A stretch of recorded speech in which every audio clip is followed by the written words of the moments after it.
Good afternoon. Special meeting of the Board of Trustees of the Berryessa Union School District is now called to order. All 5 board members are present. Adoption of the agenda is the next item. Could I have a motion, please, to adopt the agenda? Second. It's been moved and seconded to adopt the agenda. All in favor, say aye. Aye. Opposed? The adoption of the agenda is approved. 3, public comments on agenda items. There's no one.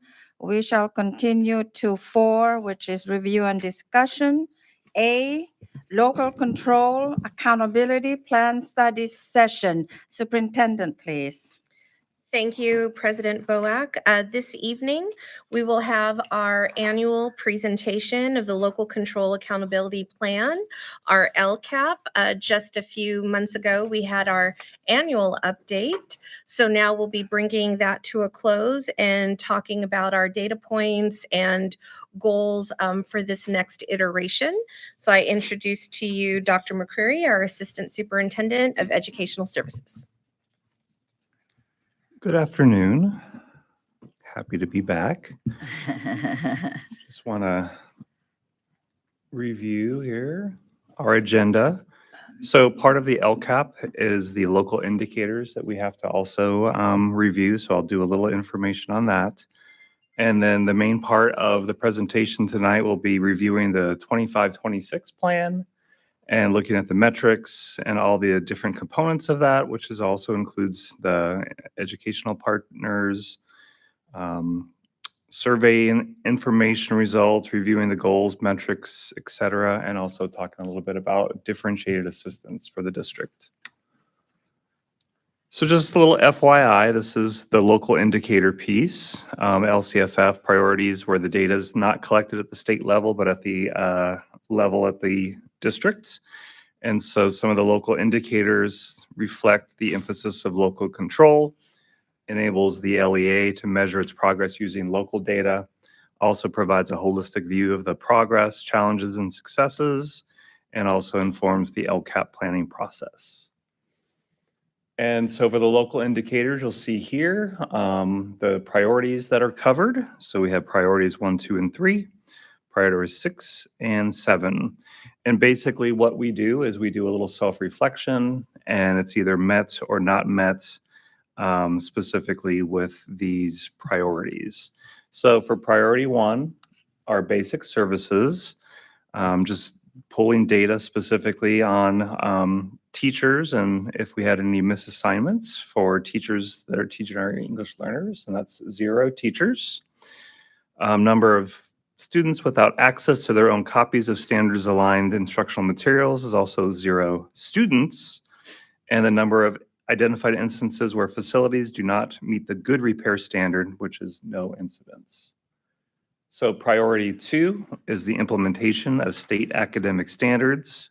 This is a rating scale of 1, be it exploration and research phase, to 5, which is full implementation and sustainability. And we use the self-reflection tool, feedback from ed partners, and our focus areas specifically about professional learning, aligning instructional materials, implementing policies and procedures, and implementing the standards and related support. So as a group of our ed services team, we scored ourselves within the range of 3 to 5 on those focus areas. In addition, we also have to pull in lots of family engagement. So some of our family engagement opportunities were with the LCAP Advisory Committee, which met 3 times in the spring, the Berryessa District Advisory Committee, our DLAC, which is a District English Language Advisory Committee, our school site councils, PTA, our panorama surveys for students, and we also sent out the LCAP survey via ParentsWare to parents and staff. For goals or priority 6, which is school climate, we look at our metrics based on attendance rates, 95.3%. Our chronic absenteeism rates are at 13%. Suspension rates at 1.5, and we had 2 expulsions this school year, which were both suspended. We also did student input, and once again, those are through our panorama survey. student focus groups. The superintendent and I go out to each of the 13 schools and interview and check in with a handful of students from each grade level. We also have our social emotional learning curriculum, mental health supports at all of our schools, and web at the middle school. And last but not least, priority 7 is access to a broad course of study.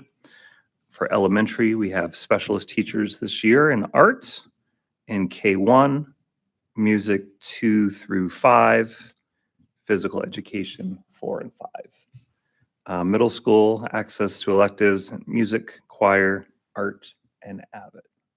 So we've met all of our local priorities.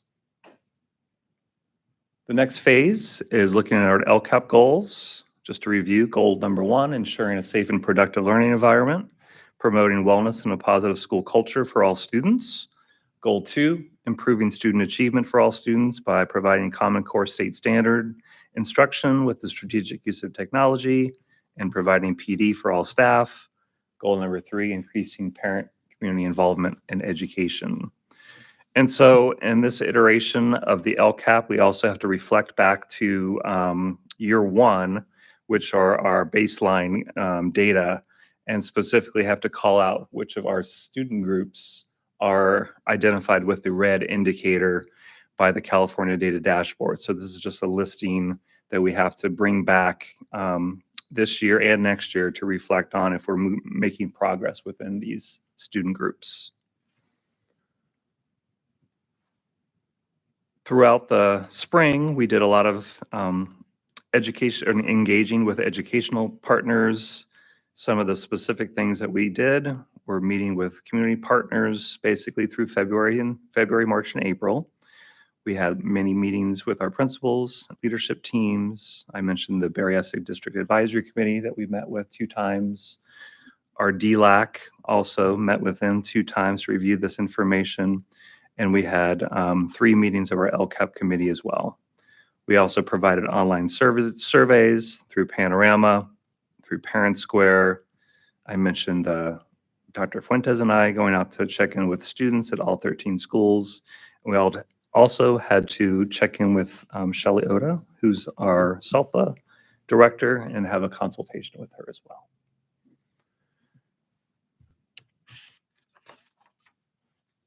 So one of the other pieces that we have to dig into a little bit here is our district is identified with differentiated assistance. So we have to also write into our LCAP, how are we going to support the students that are identified in this category? And these are our long-term English learners. So if you see here in the charts, we've got students who did not perform well, and that's in the area of math. And you can see they scored 125 points below standard. And then also 6.6% of these students were suspended for at least 1 day. And so because we were identified in both of those categories, the district has to provide opportunities to help support our English learners who are also considered long-term English learners, which are our students in 6th, 7th, and 8th grade. And of course, we also know that just because they're identified in 6th, 7th, and 8th doesn't mean that we have to continue to support them in the primary grades and upper grades as well in the elementary level. And so we had to identify what we were going to do to help support them as well. We also had a lot of results, survey results. So you can see here, we were able to survey 1,645 elementary students and 1,783 middle school students. And those questions specifically are around school culture and how they feel about things at their school site and within their classroom. Then we also reached out to identify Parent Square survey, parents and staff. This piece, we had 379 responses. The majority of them were parents and caregivers, some classified folks, certificated teachers, administrator, and managers as well. And then these are some of the results from the Panorama survey. You'll see specifically this one's on the elementary level. And for the most part, our students are doing pretty well. Compared this to the fall data, we did see a decrease in social awareness and self-efficacy. But like I mentioned, this is comparing it to the fall, where the students might have scored themselves a little higher in those categories. And these surveys were sent out in like March and April. For 6th through 8th grade, similar scores, pretty much in good shape, a little bit down from the fall. And then just looking to see a little bit more about the survey information that was sent out through Parent Square, and some of the results here, basically asking folks if they disagree or agree with the focus areas. And one of the focus areas here for goal number 1 is that we continue to offer academic and social emotional support using MTSS. So the majority of our folks who answered this are in favor of continuing this area of focus. This is another goal. This is talking specifically about English language arts instruction, making sure that's a focus. And math instruction as well. For goal number 3, maintaining and fostering, strengthening our community partnerships through multiple parent meetings and committees. And then we look at each goal specifically. And so for our annual update, goal number 1, you'll see the baseline is where we were at last year and what we accomplished this school year, and if we had any difference. So you'll see in the middle that our attendance rates did increase by 0.27%.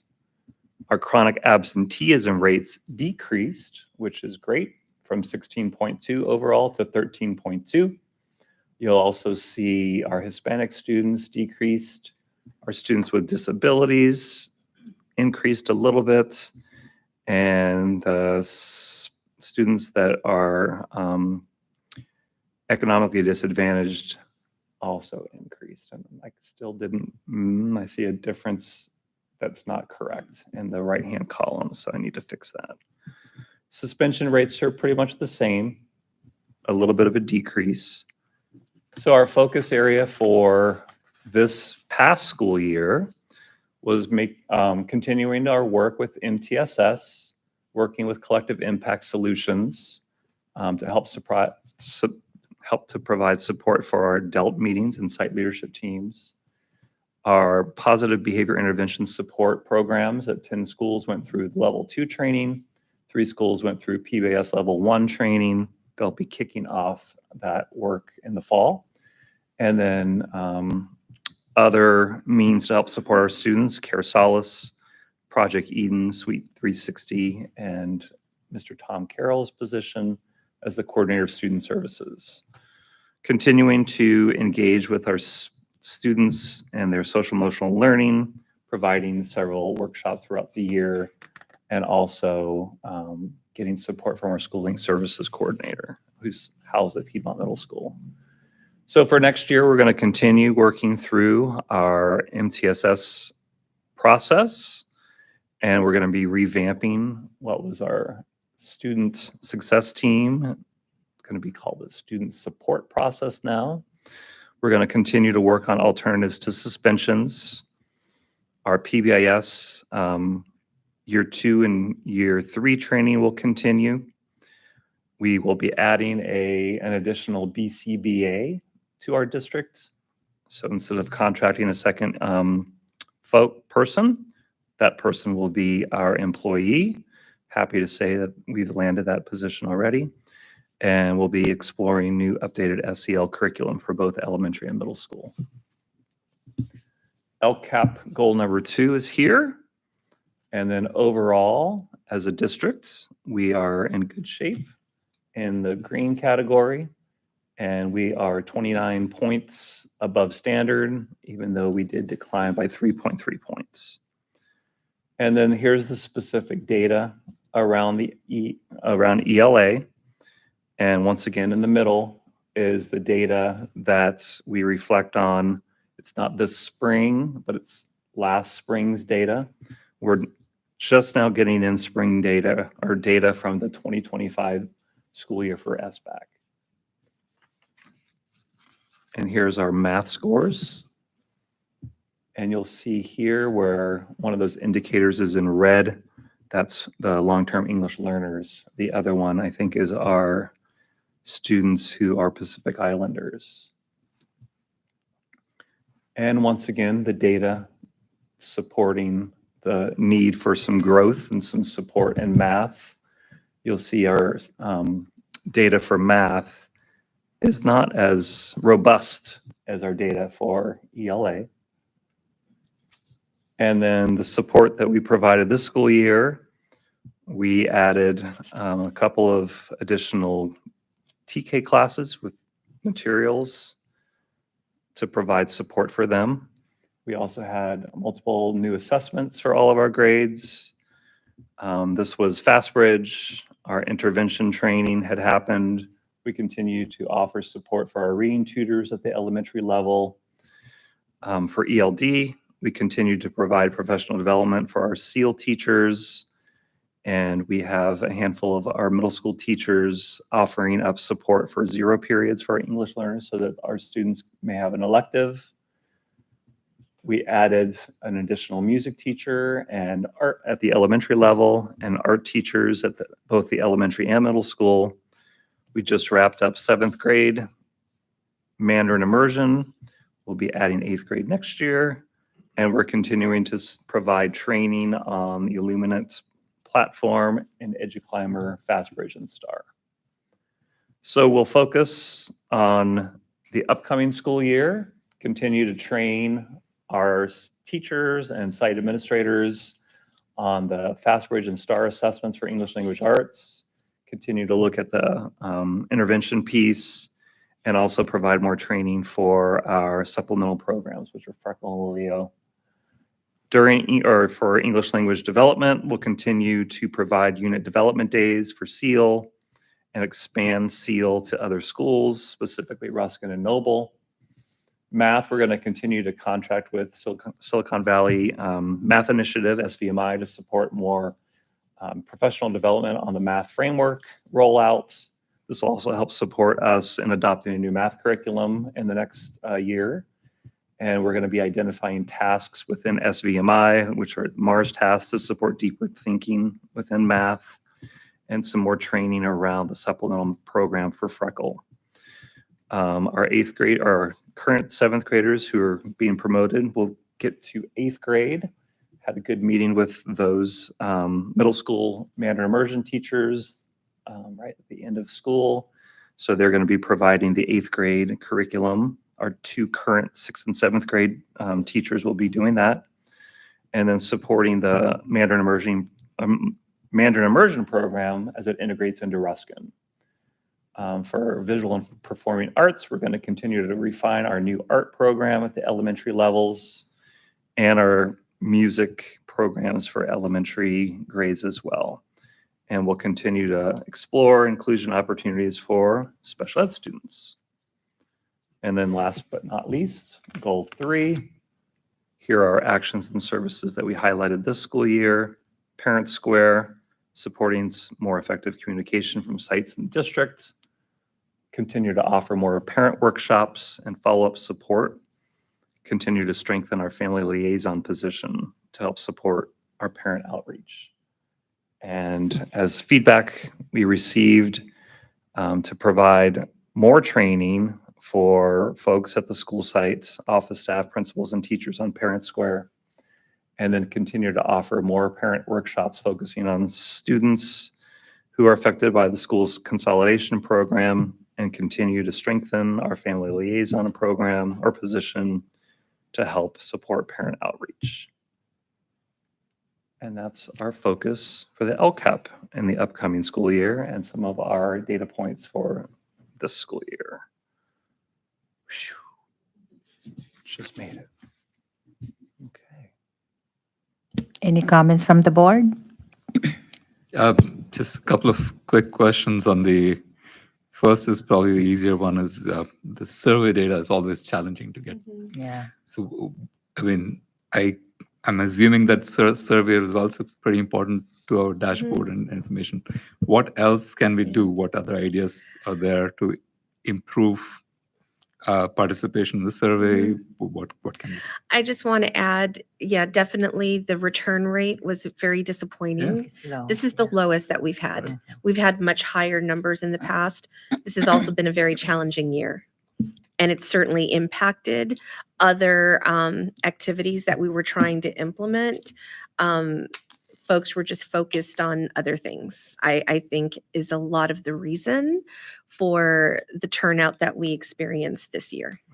And I also want to say timing as well. I think we sent the survey out like right before spring break, and some folks have potentially, moved on, aren't checking their emails very carefully at that time. So that's something for our team to remember, so that next year we send it out maybe a little earlier, maybe at the beginning of March instead of it being in April. yeah, okay. That makes sense. I mean, realistically speaking, if we have 6,000 students, I'm assuming we have conservatively about 9,000 parents, right? Yeah, including single parents and so on. So at least a 50%. Right. Yeah. And I don't think it's, like I said, I don't think there's a sense of survey fatigue as much as there were just other areas of focus Right. that people had. And because even in terms of our staff numbers too, we've had Right. larger participation, with our staff in the Surprising. past as well. But I just think it's just the context of all these things. Right. And the other thing is with the attendance, I still see some pressure in the attendance. And although we had a marginal improvement, it looks like with the attendance. Is there more focus? The continued focus going to be there for obvious reasons. One main thing is learning loss for sure for our students, and as we know, also puts pressure on our ADA in the budget. Correct. Bottom line. So Yeah, and I think, going through this past year, there's a lot of education with our parents and our Yes. community, understanding the impact Correct. of daily attendance and what that does for our district budget. So I do think we need to capitalize on that new knowledge as we go into next year. I know Mr. Carroll's, working with our social workers, with, our health clerks, our office staff, having those communications with the parents, letting them know what those options are to ensure that they capture attendance based on, whatever the situation might be, even an emergency that may come up. But I do think we need to continue to push forward with attendance awareness campaigns and all of Yes. those things as we kick off a new school year. Yeah.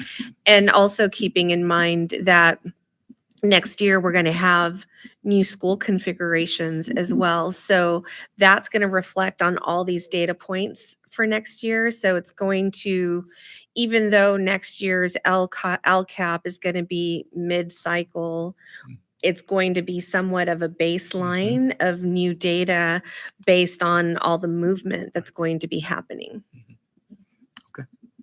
thank you. Yeah, I'm just curious about the chronic absences rates, right, for 24, 25. I know that the overall is 13.2%, excuse me, but the Hispanic is 28.9. What can we do to improve I think it's the attendance? Similar, for 180 school days, that's 18 absences. So that's how we identify students who are chronic absent. So if you think about that and you go back from the beginning of the school year, it's 10% of the school days. So even at the beginning of the first 2 months of school, 60 days, that's 6 days. And so a lot of parents keep their kids home an extra day here and there, and that really adds up. So we just have to continue to outreach. I think specifically, that's one of the goals for our parent liaison, is to check in specifically with our students who are Hispanic, because that's how we're identified for our CSACE and SIG disproportionality. And so we're definitely going to make sure that we continue to focus on that. And even our students with disabilities, you'll see, not only our Hispanic students, but, some of those students overlap within the students with disabilities and then the students who qualify for socioeconomically disadvantaged. So some of those students cross over 3 different times. So if we can find a way to really connect with some of those families, and that would significantly help not only the Hispanic, but also those other student groups as well. Do you think then that the chronic absence for the Hispanic students would have any effect on what's happening with the political scene at the present time? I don't think we see that as a lot of pressure at our schools this year. I think it has more to do with just educating our parents, like Dr. Fuentes had mentioned, and making sure that they understand what that rate is and understanding the difference between excused and unexcused. It doesn't matter for our chronic absenteeism rates. If the student's absent, this is a hit against us, even though they could be excused. So we're just trying to really encourage our families to, come drop your kid off, go to your appointments later in the day. So some of those strategies, I think something that we really focus on at the beginning of the school year, it wouldn't hurt if we did another little campaign around January, February. That's when I feel kids and families kind of start trickling off a little bit more, not necessarily at the beginning of the school year, but more towards the middle of the school year. I just want to say thank you so much for this presentation. I always look forward to seeing what's going on with our LCAP. I only have one question for you. I'm just curious for the implementation for 2026. You mentioned we want to have more inclusion opportunities with our special education students. I was just curious, curious what those opportunities look like, how the engagement will be, just like an idea of what will happen in the next school year. Our biggest challenge is just identifying our students who qualify for special ed and making sure that they're included. The more they're included within the regular classroom, the more opportunities they have to potentially get exited from special ed. And so I know that there's a lot of collaboration happening at certain sites. And once again, now that we're moving some of our programs to different sites, we want to make sure that still continues. And even if it's only for a short amount of time per day, I think that opportunity there really helps support our students with disabilities. So it's not any big push. It's just those little opportunities, be it at recess, even during PE and music. I think those are some of the easier opportunities to get our students included within the general ed population. Thank you. Any more comments from the board? None? Thank you, Dr. McCreary. Merci. Merci beaucoup.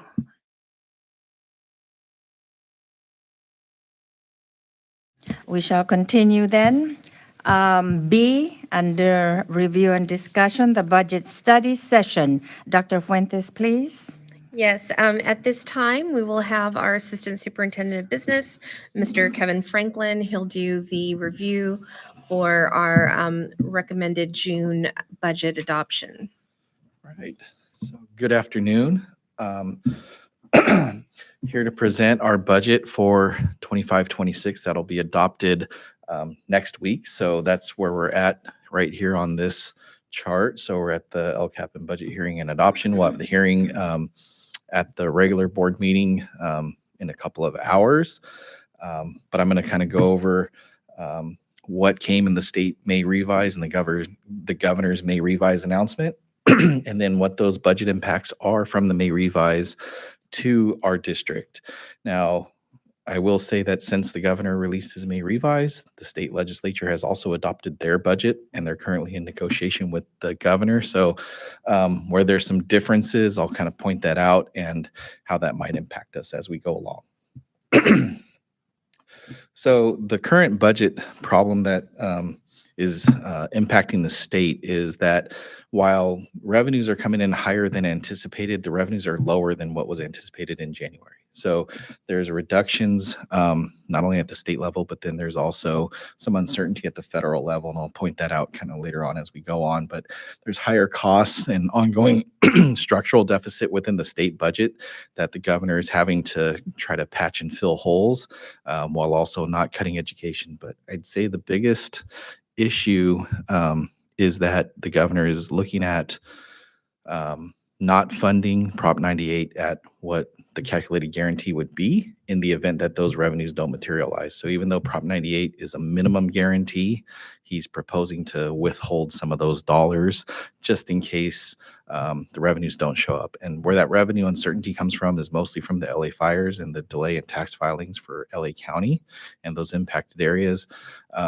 There's a lot of uncertainty like we had with COVID as far as what those revenues are going to look like when they're finally collected and tabulated in October. So with that uncertainty, he's withholding some dollars that should be coming to education. And so that's just creating a lot of uncertainty within the state budget. So the guarantee is calculated right now at 114.6 billion, which is a decrease of 4.3 billion from January, and then 1.1 billion less than what was in the current year budget act. So that's some of those decreases that I was mentioning. And then the other thing is that fourth bullet down, that 1.3 billion in I guess the shorting of Prop 98 that the governor is kind of holding off to the side. It's not deemed to be constitutional, so there will be lawsuits most likely from CSBA and some of the other advocates if that does go through. But the state legislature has also put that similar funding mechanism into their proposal as well. So it looks like something similar to what's been proposed is going to move forward and materialize in the actual budget for 25-26 and then have to be played out in the courts. So this is what the base grant per ADA entitlements look like. And within those parentheses are the change from what the governor proposed in January. So you can see for TK through 3, it's about $13 less per ADA within that grade span. And then you can see what that change, though, is up from the actual 24-25 budget act that was proposed or that was implemented. So $13 less per ADA from January, but still an increase of $231 because of the COLA from what the current year budget is. So hopefully that makes sense. Just trying to point out that it's less money from what he was projecting in January and from what we projected in our second interim for the future, but still a positive increase because of the funding of the COLA.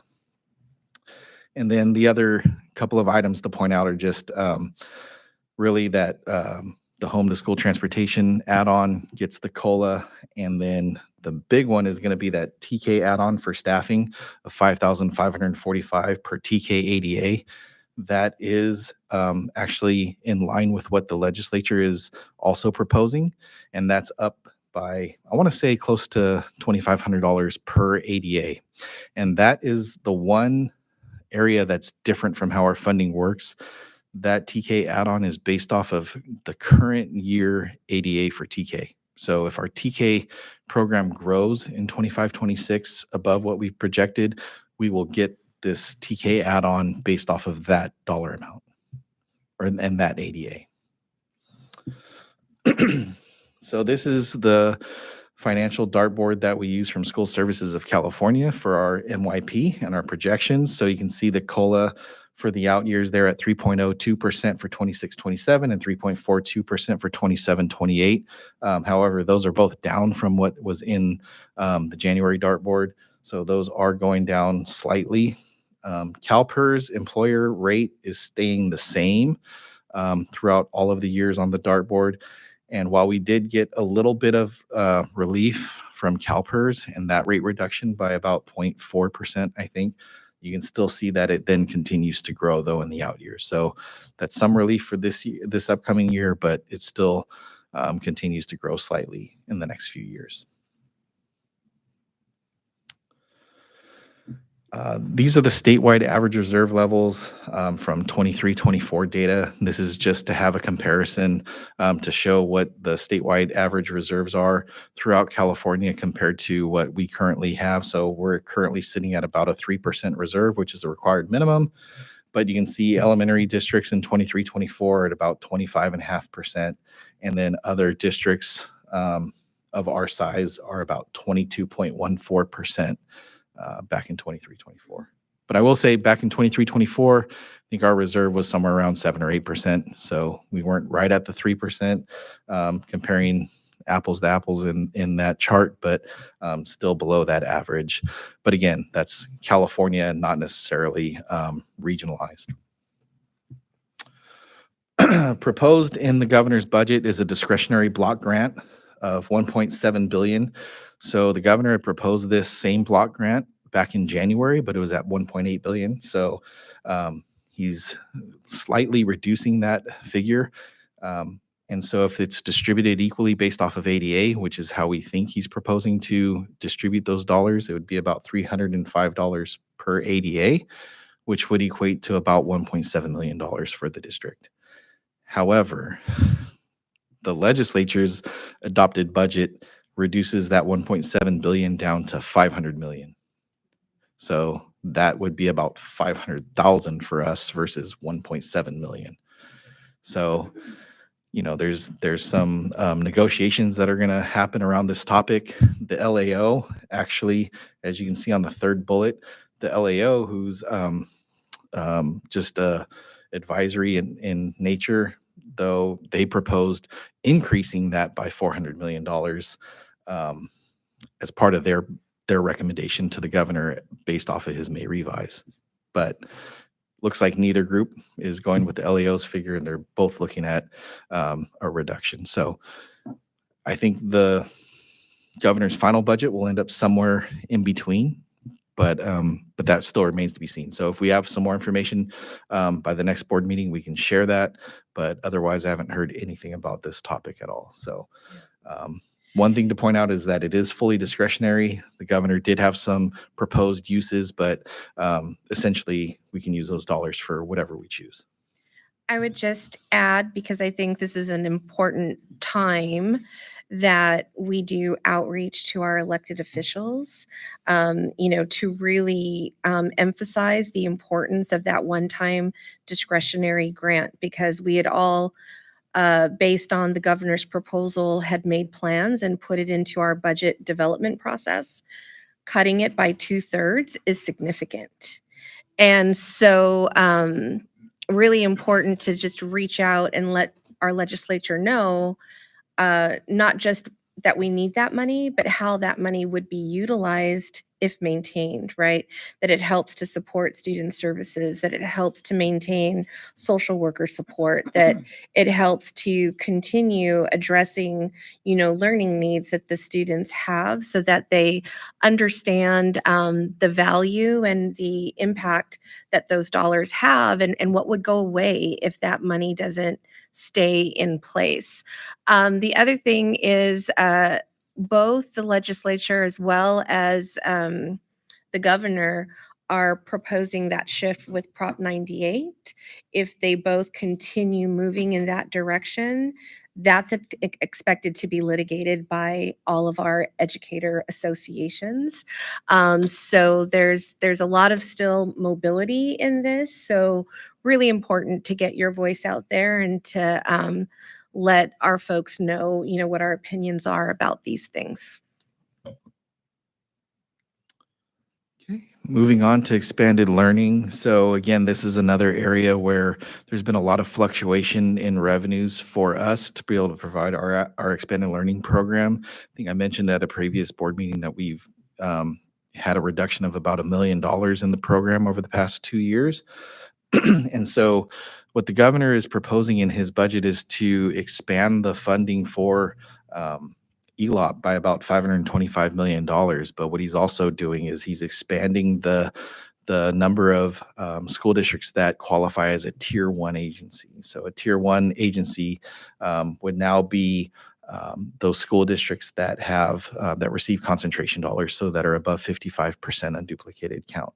And so that would expand those folks getting that full $2,500 per ADA rate.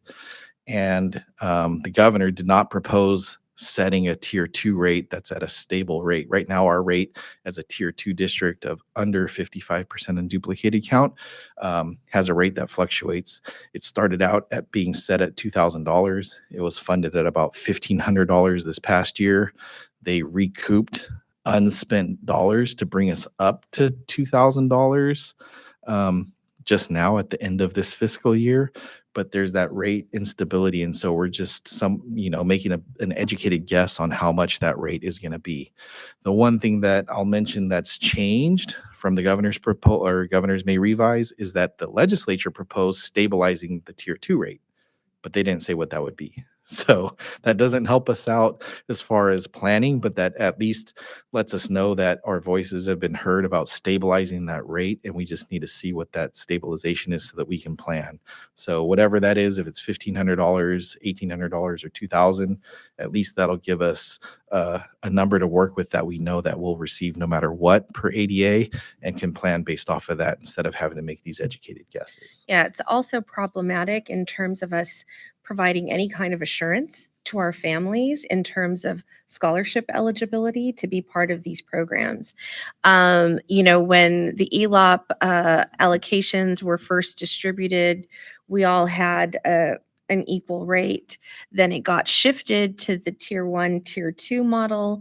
And that was a significant reduction of funds for us, given that our district falls into tier 2. And we're nowhere close to being eligible for tier 1. So long as we stay in that tier 2 realm, it's unfortunate because this past year, our families did feel that difference because we weren't able to accommodate as many children as we had been able to do prior, once this shift changed by the state distribution, and not knowing that tier 2 is going to have a certain rate also doesn't allow us to plan and work with our providers to ensure that they have sufficient staffing for the students that we want to provide space for after school. So it really has a significant impact on a service that our parents rely on. And so we hope that that's something that can be worked out. As Kevin mentioned, the legislature did propose a stable rate. So as he said, they've heard our concerns about not knowing how much money our allocation is going to be if you're a tier 2 district, but we don't know how much that's going to be. And the increases that have been given are going towards tier 1. They're not being distributed across everyone. So that's another thing to note. Okay. So moving on to universal transitional kindergarten. So I mentioned that rate, the $5,500 for the TK add-on. That's to address the staffing ratio, which is going to go down from a 12-to-1 adult to or a student to adult ratio, and be reduced to 10-to-1. So that's going to be a hard cap at 10-to-1. So we're pretty much capped at 20 students with our current ratios, unless we add another body into the TK classroom if we want to go over 20 students in that classroom. Another adult. Yes. So it doesn't have to be a teacher. It could be But I another will aide. say though that we all know the value of early learning and having our students start with us sooner rather than later. And I think the expansion of TK and the expansion of that birth date eligibility has been good to our district in terms of bringing in more students. We've got lots of TKers already registered for the fall and still coming. Yeah. So it's a positive, sign. So moving on to the federal level. So at the federal level, there's been no proposed cuts to Title I or IDEA, which funds special education programs. However, there is talk about what those programs look like and how that funding is distributed. They're also looking at consolidating a lot of the other grant programs into bigger block grants, and they're proposing to actually do that with Title II and Title III. And so that remains to be seen whether or not that's actually still funded. Is it part of a block grant that they've then shoved these grants together and then proposed a reduction overall to those? For us, any reduction on the federal side, even though it's not a huge amount of money, is still a significant amount for our students. And so I think with the English language acquisition and Title III dollars, I think we're looking at around $300,000 if that does not get funded moving forward. I just want to add to these items here because even though, as was mentioned, Title I and IDEA fundings remains in the federal budget, it's the ideological shifts that are occurring that could still impact how those dollars are used and how they're prioritized. As superintendents, we've been receiving lots of informational memos from the U.S. Department of Education about all of the different ways that Title I money can be utilized, for example. And so just going in different direction on how some of those dollars might be utilized in the future. So we just kind of need to monitor that because those are restricted funds. And if that guidance gets adjusted in any way, we'll have to shift accordingly. And then, of course, seeing the absence of these other critical funding resources, one thing I think it's important to remember is that federal funds that we receive are very specific for certain groups of students to meet very specific needs. And so not having those dollars, it doesn't mean those needs go away. Those children still need those supports. And so we'll have to figure out a way on how we're going to provide that. And again, lean into the California Department of Ed and our state legislature, seeing, where support can come locally if we're not going to get it at a national level. But again, all of this is very fluid right now, so we'll see, but those are things to keep in mind. Right. So moving on to how all of that impacts the budget here at BUSD. We'll go over the revenue assumptions, expenditure assumptions, the enrollment and ADA, and then the MYP. So our local revenue assumptions are for next year we're still projecting a decline in enrollment. So although we have had an increase at the TK level with the expansion of age eligibility, we're still projecting a decrease in enrollment overall down to 5,783. Again, our TK and K enrollment numbers look pretty strong at the moment. So that number may change as we move through the summer, but that's an approximate 140 student decrease or so from the current year to next year.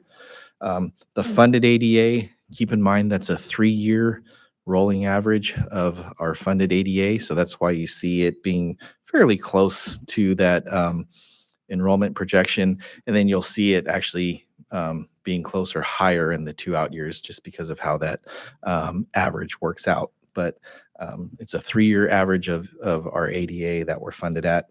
And then the COLAs are listed there.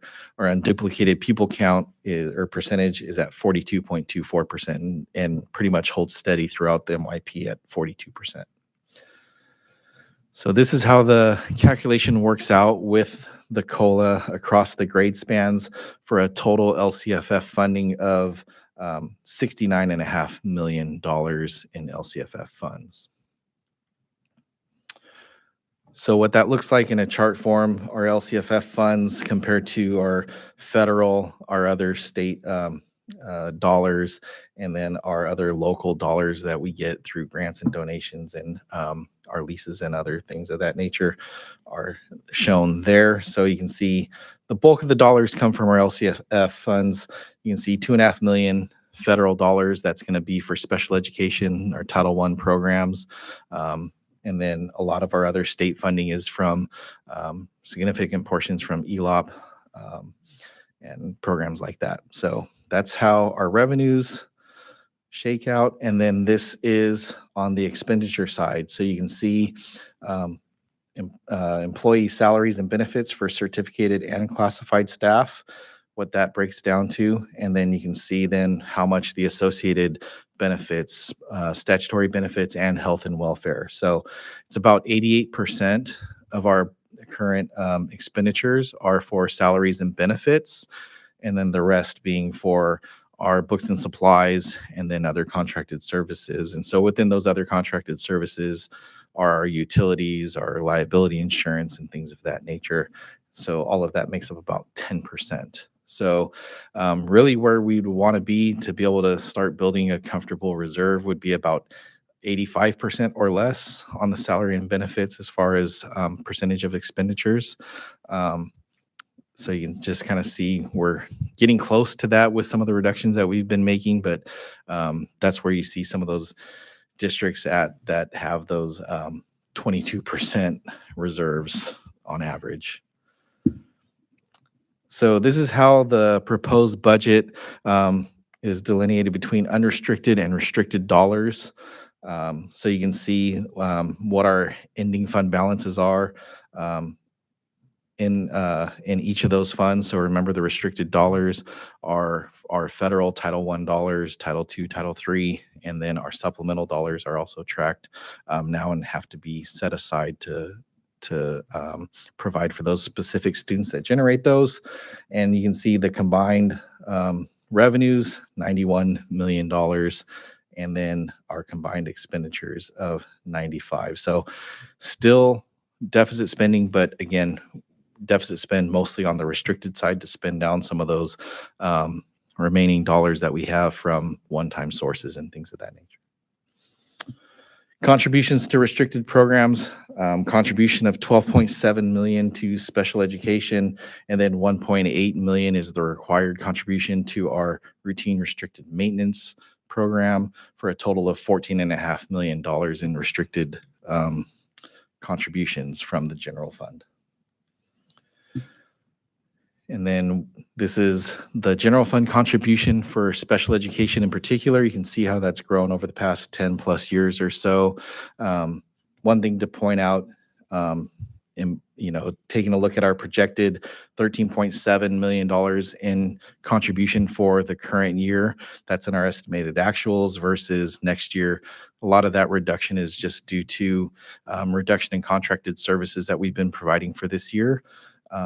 Where we're contracting some services out. Next year, we're going to have actual staff hired through the district. And then we've also had a decrease in transportation cost through our JPA for students that we are providing that are getting services outside of the district. That cost has come down quite a bit. And so that's why you see the projection for the contribution going down by about $1 million for next year. This is a snapshot of our enrollment over the past 2 or 3 years, and then what the enrollment looks like in the multi-year projection. You can also see what that unduplicated pupil count is and how that translates into that 42% that I was mentioning earlier that kind of carries forward. So we've gone down from 45% a couple of years ago, down about 3% to 42%, and it's maintaining at around 42%. So for 26-27 in the multi-year projection, we're projecting an ending fund balance of $3.4 million, which includes Fund 17 reserve dollars to meet our required 3%.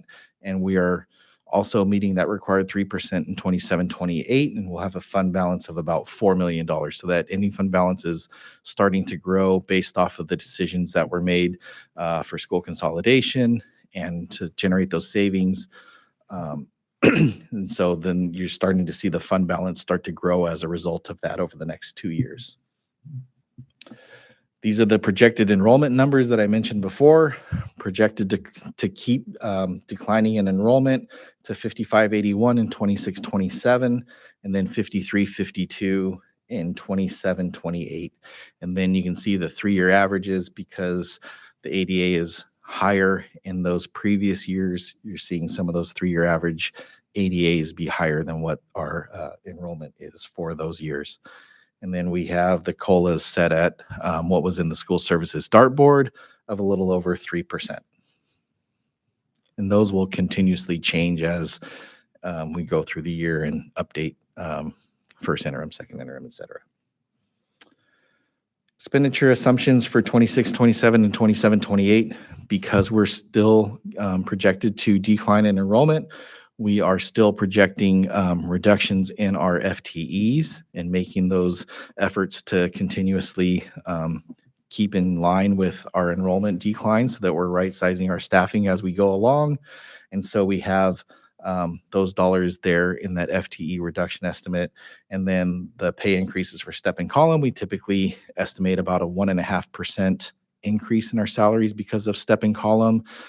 For our bargaining units, that's just about the average increase that we naturally see year to year.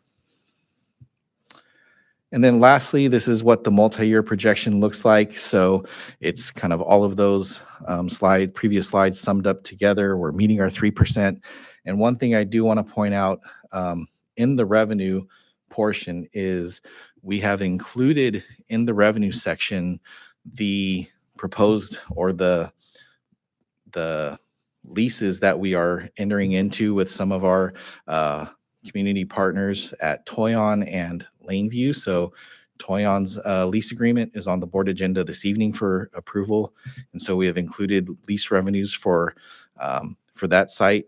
And then Laneview's is going to be on the agenda for approval next week. And we've also included those revenues for that site as well. And then, of course, we've included in the third year out the lease revenues for the Piedmont Road property with Aspenville Company that we approved that lease, I think 2 board meetings ago. So those revenues will start kicking in on the third year of the multi-year. Those have all been included within the multi-year projection in the out years. So any questions about the budget? Comments from the board? So bottom line question is, did the consolidation help with the, Yes. with achieving whatever we were hoping to achieve? We were hoping to achieve near Yeah. to 2.5 million. Oh, absolutely, because we would not be meeting our 3% reserve, especially when you, as Kevin just noted, we're just meeting our 3% reserve even in the third year out, even though there's a little bit of growth, so it's higher than a flat 3%.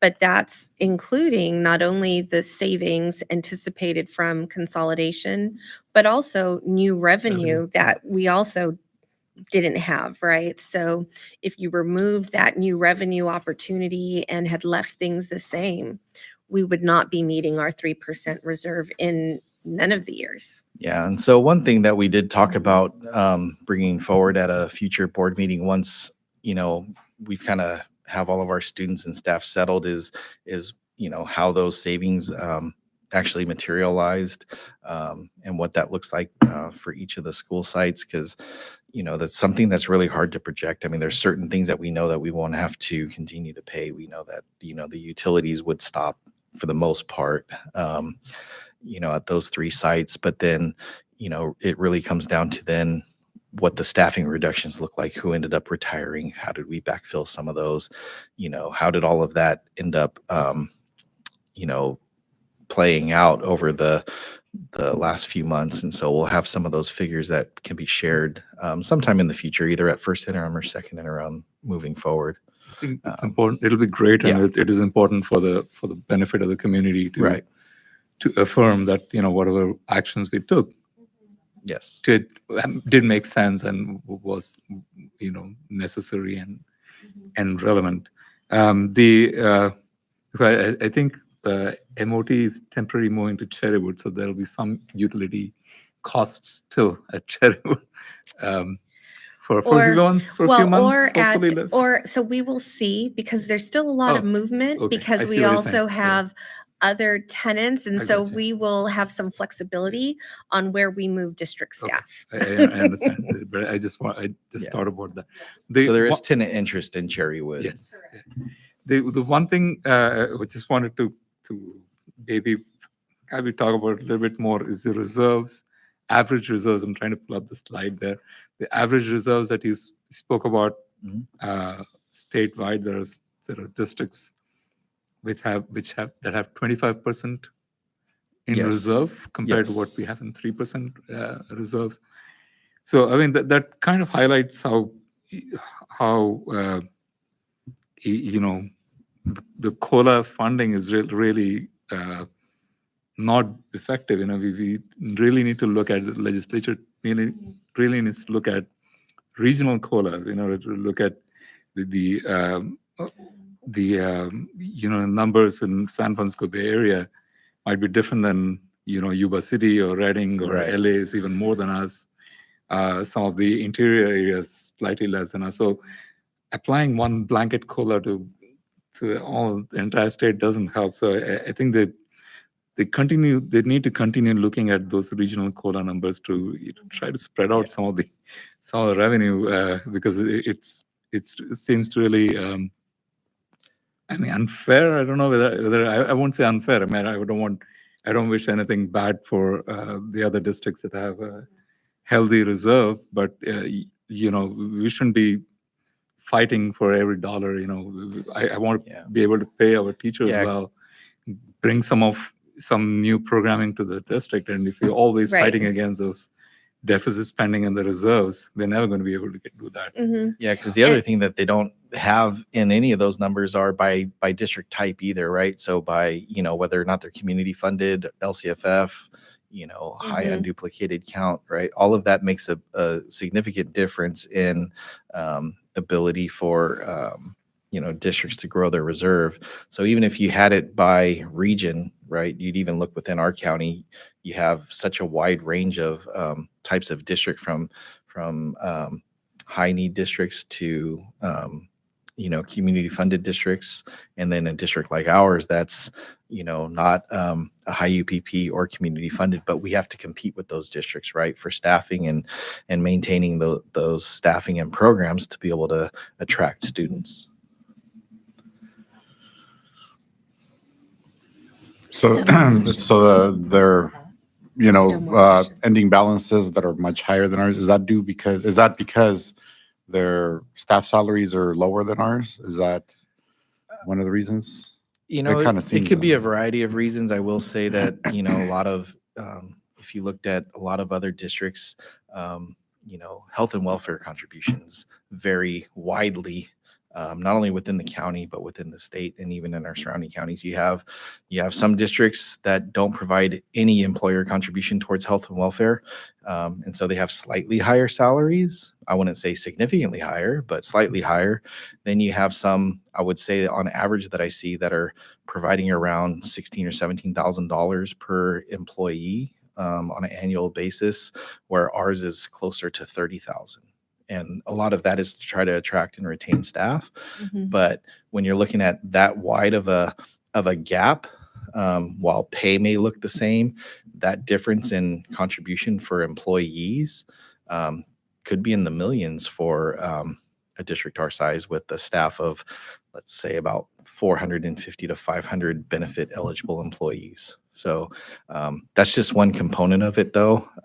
There's a lot of other things that play into how those districts have built some of those reserves. Some of them built it during COVID, where they got significant amount more of one-time dollars than what we received. And I think a long time back during COVID, I kind of pointed out some of those inequities even amongst our neighbors and what they received in some of those COVID relief funds versus what we received.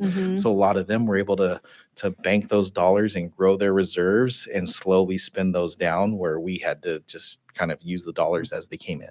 Yeah, and of course, we don't want to hoard money either. I mean, it got to be Right. this balance, right? Right. Where we have to have a good reserve, but then also if we have money, we can spend on Certainly. supporting our staff, our students. We want to do that.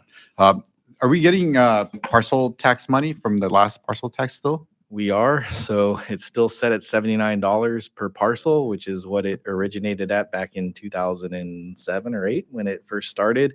So that has not increased. So we actually just had our parcel tax meeting on Monday. And then there'll be a report to the board at the next board meeting. A representative from the oversight committee will be presenting to the board. But that's another area where those dollars have remained stagnant or decreasing because you have folks that are opting out because they meet the age eligibility. And so those revenues have been declining as well. And so our costs for our staff have gone up. So we've been able to fund less and less staff out of that parcel tax. Yeah, and the $79, I mean, it's worth less now than, Right. 10 years ago. Okay, so there's maybe a possibility that, we'll revisit that. All right, thank you. Thank you so much for the presentation. I just have a couple questions on enrollment. I was just curious, how many classrooms of TK are we expecting for the school year? And is there a wait list? So that we're there's expecting? 2 TK classes per site, except Vincy Park, we just Mhm. added a third. Nice. So all 7 elementaries have at least 2, and Vincy has 3. There's no wait list because we are required to serve all of the Mhm. eligible students, so we can't have a wait list. We have to just expand our program as it grows. Got it. And is there any sort of advertising for our TK program, or are when parents have an eligible child, are they just immediately notified? Only if they're within our existing system. Mm. But I will say, knowledge, yeah, I was going to say knowledge that of TK eligibility has definitely gotten out into the neighborhoods since last year. So it's definitely, there's a lot more awareness about it. A lot of families transitioning, and a lot of the preschool providers have now changed their programming, focusing more on infant toddler because they're seeing a loss of student enrollment in the age 4 category. Mhm. Yeah, thank you. And I was also curious about, I know that we had talked a couple board meetings ago about how we have shared revenues with Eastside Union. I don't think that was brought up. Like, we get a percentage of how much they are generating. We do that. We have that with the developer fees. Oh, Yeah. developer. Yeah, Yeah, there, yeah, it's a that's- shared split, but Has there been any conversation to update the split about with the fees? we had looked into that, and that was a split that was set years ago, and that's something that we'd have to work with them on negotiating something different. Now, I will say though that we have had there's a few developments going on within the district that we've recently received developer fees for. I can't remember. Do you remember how much, Josh, that we just? Yeah. So, and I think that's the development that's next to. That's not the one that's at the Egg Ranch. I think it's the one going in next to Villa Sport. Mm. So, and that's just kind of one of the first payments. There's more that are going to be coming in, but and then Eric Schoenauer's doing another development that brought in about $1 million about a month or 2 ago. Thank you. Any more comments? If none, thank you, Mr. Franklin. Thank you very much. Let's continue on. Items to be discussed in closed session.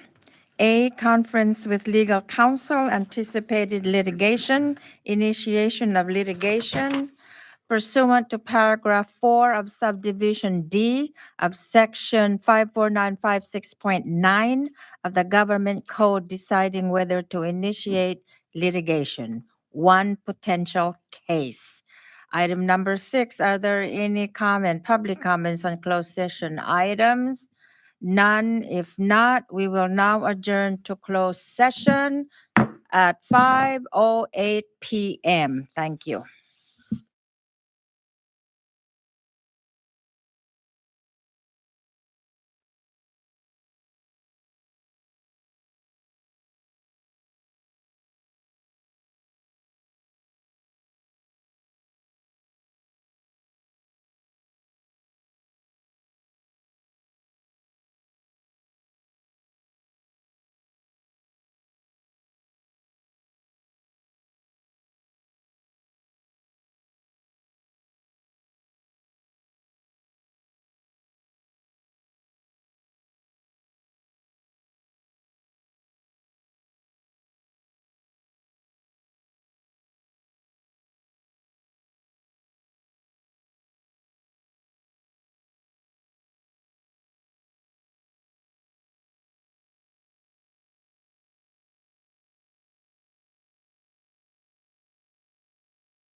of the Board of Trustees of Berryessa Union School District will now reconvene to open session. Item 9 is disclosure of action taken. Superintendent, please. Thank you. In closed session, the board authorized legal counsel to initiate litigation with a motion by trustee Nguyen and a second by trustee Srinivasan and a vote of 5-0. More particulars will be available after the legal action is filed. Thank you for that. Item number 10 is for adjournment. Do we have any motion, please, to adjourn? All right, it's been moved and seconded. All in favor, say aye. Aye. Oppose? Okay, adjournment is now at 5:55. Do we go back there now? Not yet. Oh, no, we have another one.